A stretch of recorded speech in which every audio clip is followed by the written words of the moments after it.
Welcome to Science Changing Life. I'm your host, Lauren Fish. Back in the early 1600s, Galileo built a telescope that transformed our modern understanding of the cosmos. But what if we could construct a tool today that enabled scientists to peer into something just as mysterious as the universe, the human brain?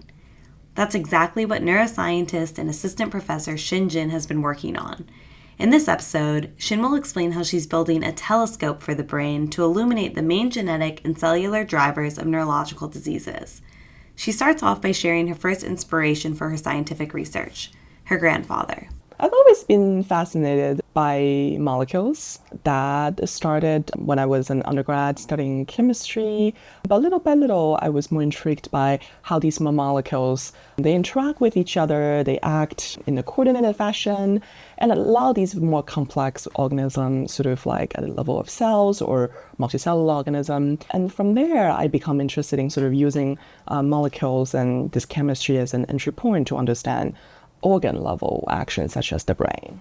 But even before that, as you mentioned, my grandfather, I grew up in the botanic research institutes that he worked at, and he's a researcher and really interested in classifying plants, the so-called Linnaean taxonomy. And that is where I first found the process of research a fascinating job, because it's really, you know, as a child, for me to imagine like what does it really mean when you are a scientist or when you're in a lab, what is really what you're doing day to day. And what I realized is that, you can play with plants and you can actually, drawing pictures about these beautiful plants and starting to sort of like sort them into bins and buckets and being, this is the tree and how tall it is and based on the morphology. And I just found that entire process extremely satisfying and also interesting. So I guess that's sort of how everything started. Yeah, and I remember in the past you've told me about some of his sketches that he's done. Do you still have any of them? I do. Yeah. And it was really interesting because from a child, I just looking at these extremely sophisticated drawings,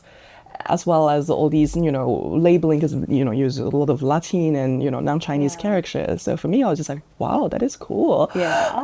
But little by little, you start to really appreciate sort of like, the morphology carry a lot of meanings, and that's how, again, a lot of times that we classify plants or even cells based on the shape.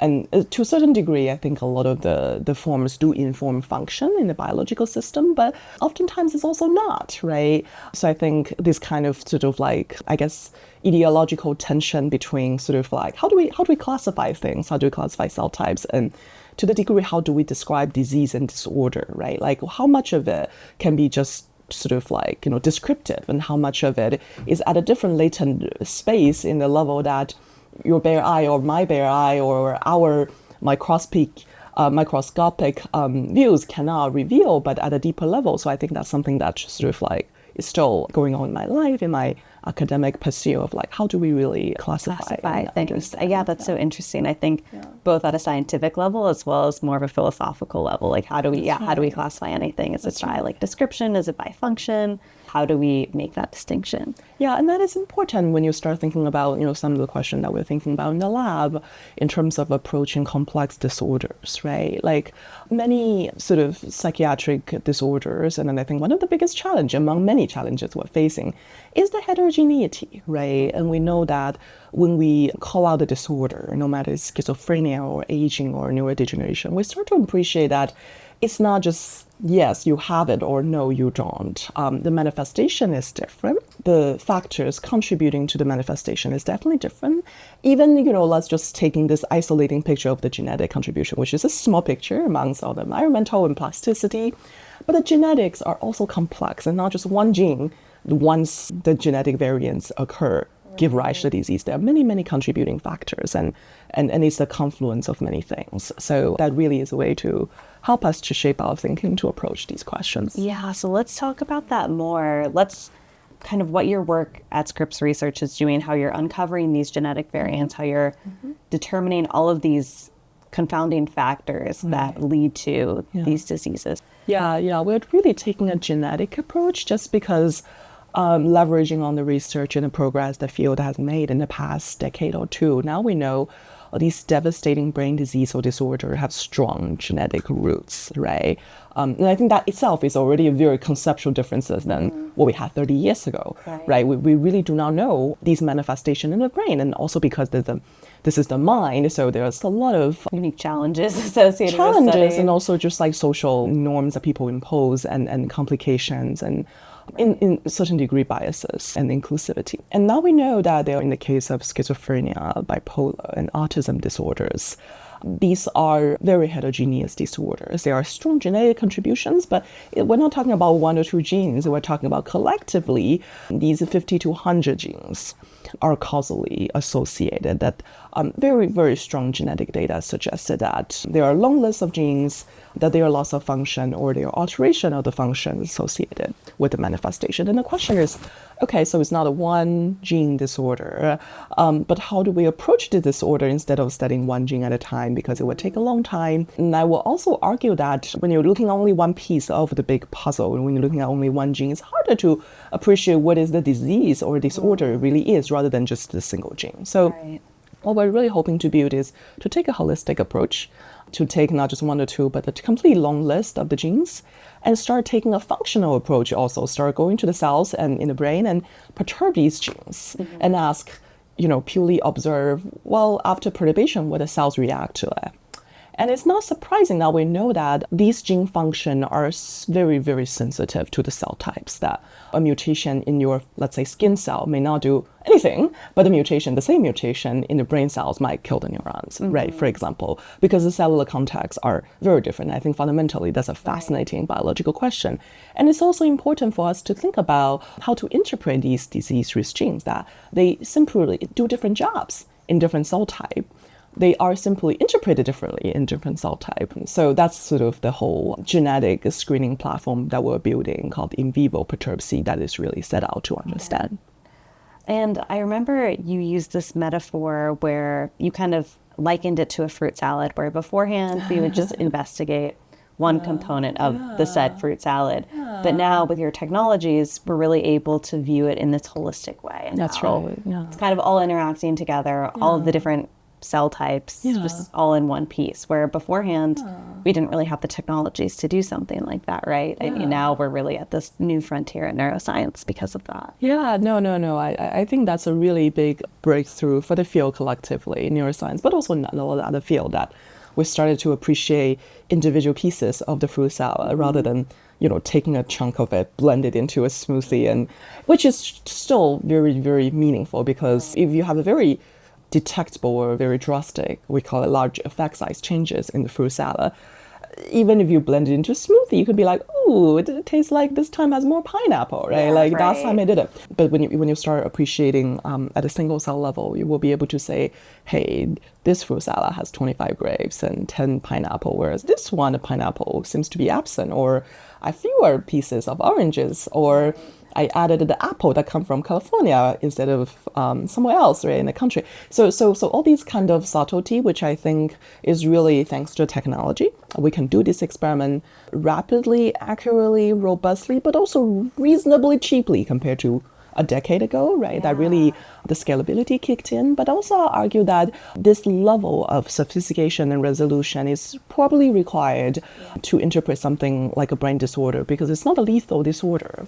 We're not expecting, fruit salad suddenly become, a Caesar salad, right? Like that kind of changes is something that you may be able to detect using very sort of like blunt hammer. Whereas for disorder, we are kind of expecting more and more evidence suggesting a very rare cell type or a very specific brain regions engaged, but the rest of the brain is okay. But then starting at the seed to propagate. And therefore, you do need to know on your plate, are the grapes all right? Are the pineapples all right? Because those are likely the culprit. Right, and you need that depth, right? Not just that scalability, but also that ability to go really deep. I agree. Specific. Yeah, so I think that's a very interesting concept, right? Like in the biology, there are two things I feel like we are constantly making choices. And one, as you said, is the depth, and the other is the scale, right? You can study 1 or 2 genes really, really deeply. You can remove the gene and do everything you can with this.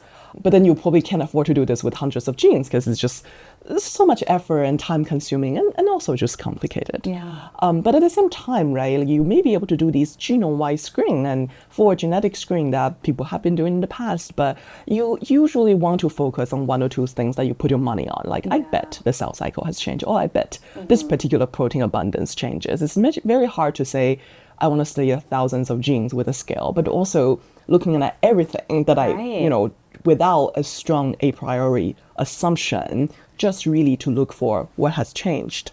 But we're really hoping to combine the scale and the resolution. Yeah, we call it high throughput, but also high content analysis. That's amazing. And I feel like especially, obviously there is so much still unknown about the brain. So to be able to, I don't know, combine both of those entities is just amazing. Yeah, no, we're very excited. Yeah, totally new forefront.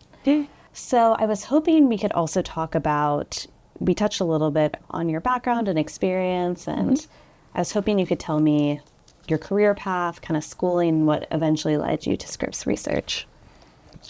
Yeah, that's a long conversation.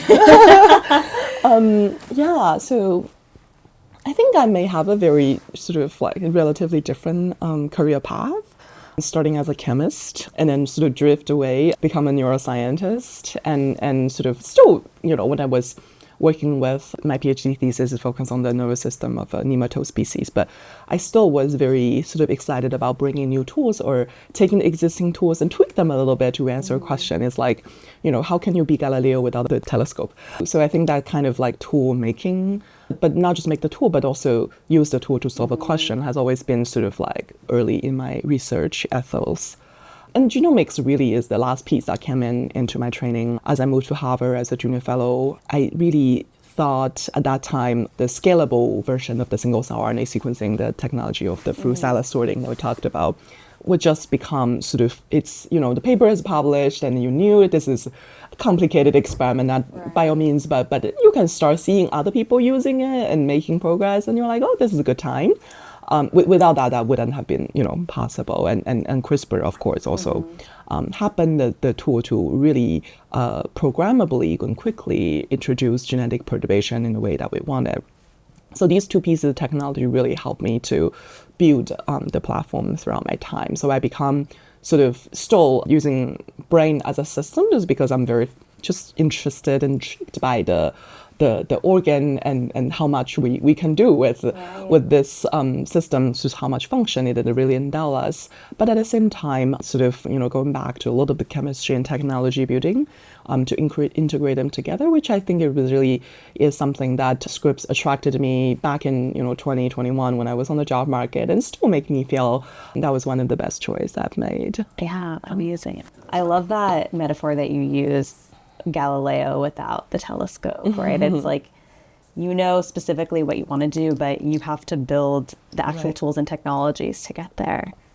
So what are some of the discoveries that you've been able to make since being at Scripps and really using these technologies and uncovering these parts of the brain? Yeah. So the lab sort of like has two focus, and I would say it's not a division of the lab personnel. Like everyone touch upon the two parts. It's just like maybe 80% one, 20% the other kind of stuff, which is really the ethos of improving, integrating, troubleshooting, and bringing new technology, but then use that to solve a very specific biological question we care about. And at a sort of technology front, for perturb seeking, especially we're doing these in the brain in vivo, right? Like where the cell type diversity is just daunting. We have, I think now we know this number, about 200 to 300 different cell types across the brain region. And we're talking about in the adult, sort of like mature brain. And if you imagine during development, right, like in this dynamical process when things are coming in and out of the picture, there's more diversity over there, right? So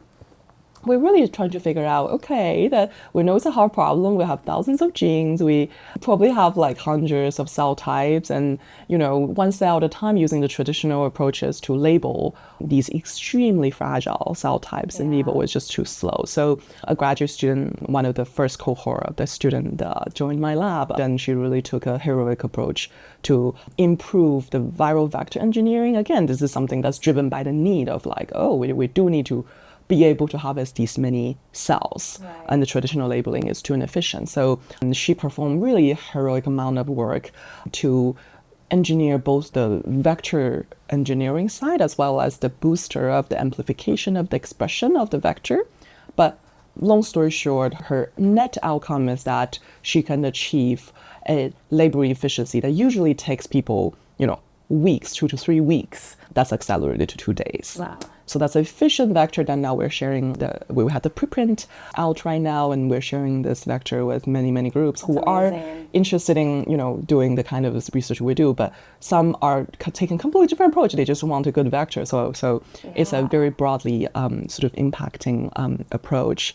And now we're finally ready taking this vector and to tackle the question that Xinghe and many other people in the lab are very excited about, which is what is the sort of cell type specific effect across these different risk genes implicated in psychiatric disorders.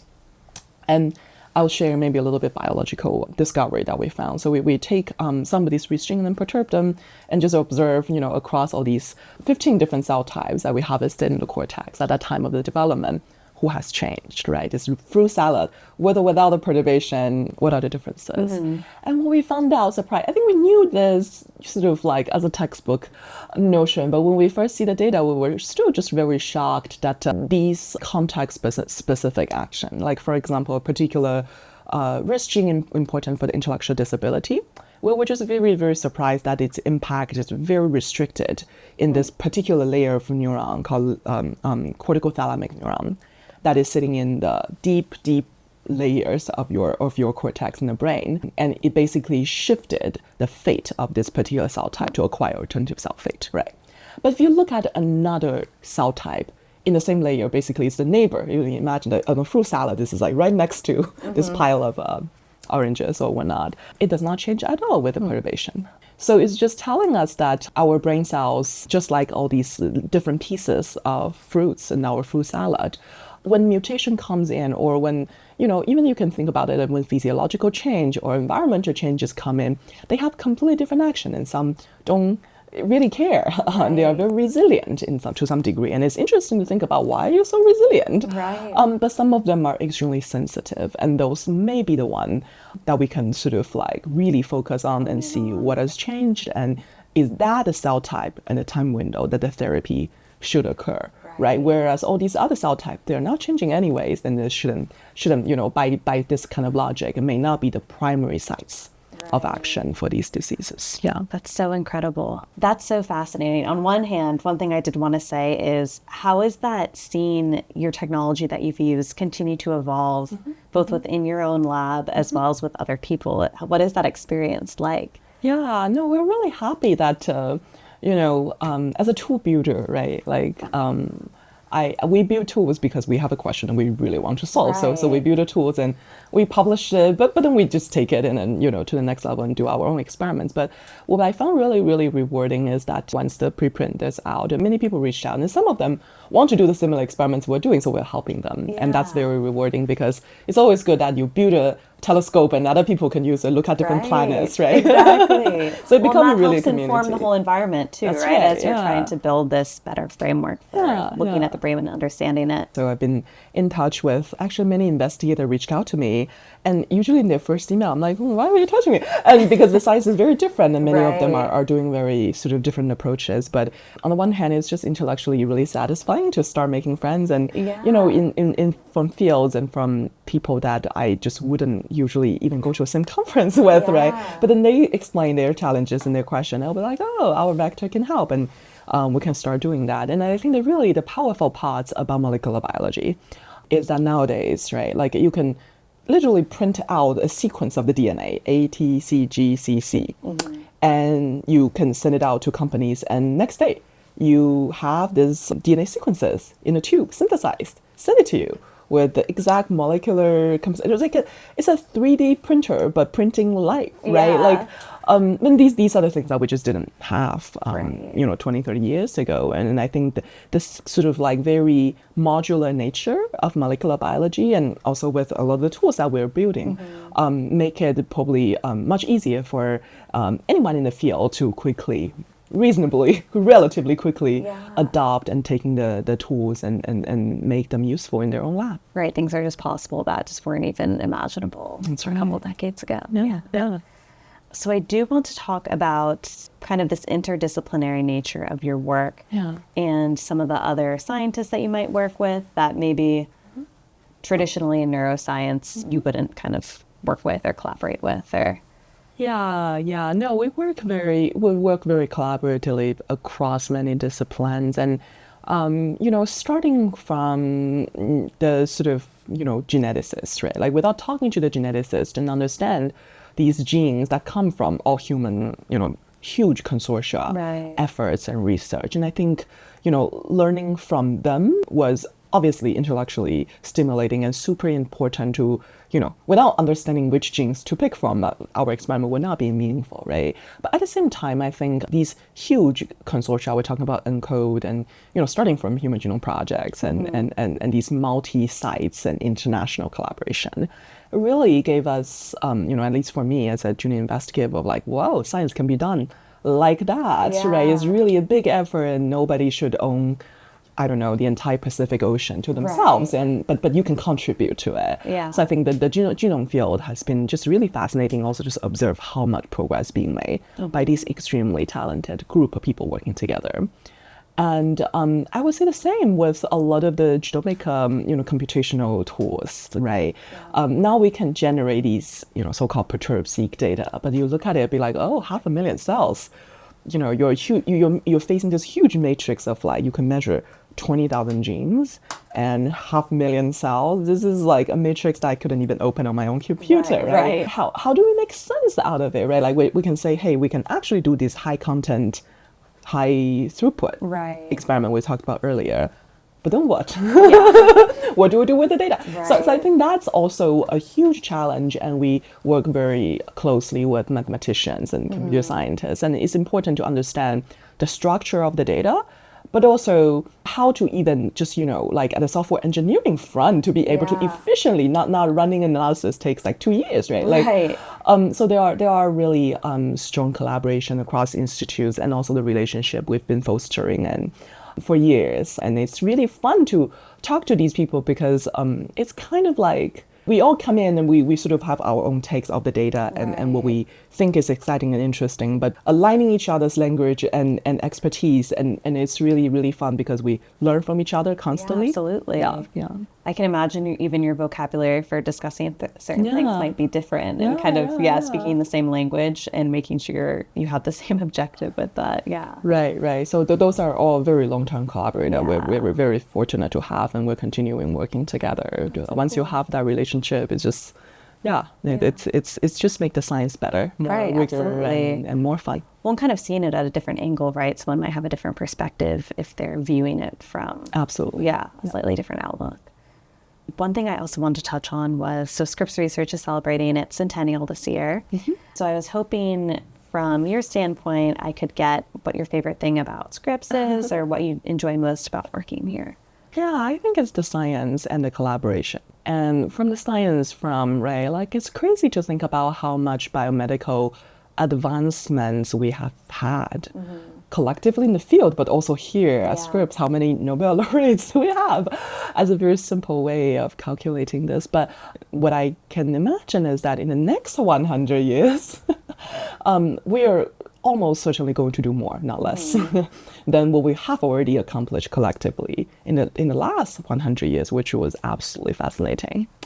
And in terms of the people and the collaboration, I think Scripps is also just so unique. We're small, we are lean and petite, and we move very fast, right? And that kind of energy and the very, very focused and this sort of clean vision of going for scientific excellence is very unique. And then I think the scale allow us to talk to each other. You and I can sit here, have a conversation relatively quickly. And I think the direct communication, collaboration, bringing people working on different fields from chemistry and neuroscience, immunology and structure and so on is really the fundamental sort of creativity juice. And I think that's going to continue to brew in the next 100 years. Just exponential growth.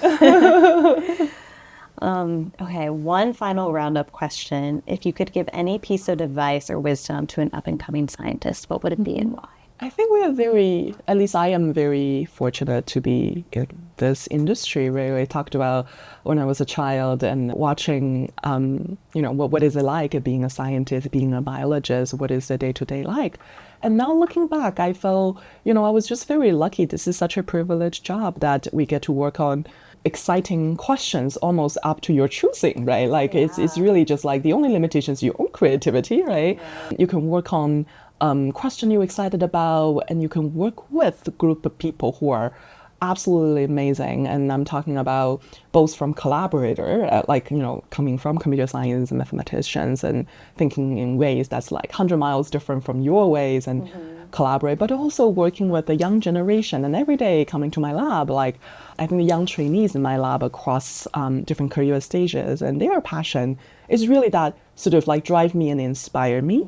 And I think that's just such a, privileged position to be that, my lab, people might come in and go, but I'll be here. I'm always welcoming the first year of graduate student. What kind of job allow you to do this? So for young for young trainees, and I think, just like me, maybe when I was young and just mildly curious about what this job really is. And I think the fun part about the science really is this is kind of an endless feast that you will have endless questions to work on. You will have almost endless, not absolute terms, but almost endless flow of talents coming in and out of the lab, and these kind of scientific intellectual growth, as well as these personal bonds that we've been able to make and to work with young people at their most exciting formative years. I really consider this a huge privilege and a really, really cool thing. And I really hope that more trainees will come and join us for this endless feast. Well, that's amazing. I mean, you were even talking about your graduate student that was able to expedite the technology so much. And I mean, that's just from her working with you and kind of seeing your process and really being able to understand it and make it even better. So what an inspiration. It is really, really fun and very, very unique position and industry that we're in. And that's a wrap on this episode of Science Changing Life. Many thanks to Xin for joining today and sharing how her research is helping usher in a new era in neuroscience. Be sure to check out the show notes for more information on her work and other behind-the-scenes Scripps Research content. If you liked what you heard today, please subscribe, rate, or leave us a comment. We always love to hear feedback. Stay curious out there, and we'll see you next time on Science Changing Life.